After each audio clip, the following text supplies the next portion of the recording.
أنا الثلج. أنا أتحرك ببطء، أحافظ على العالم باردا.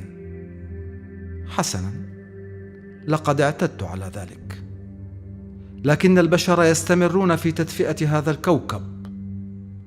أحاول تحذيرك، أرسل قطعا مني في المحيط. أنت لا تقوم بشيء. أرفع مستويات البحار. أنت لا تقوم بشيء.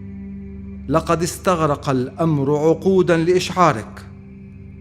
ربما لست بطيئا على هذا النحو.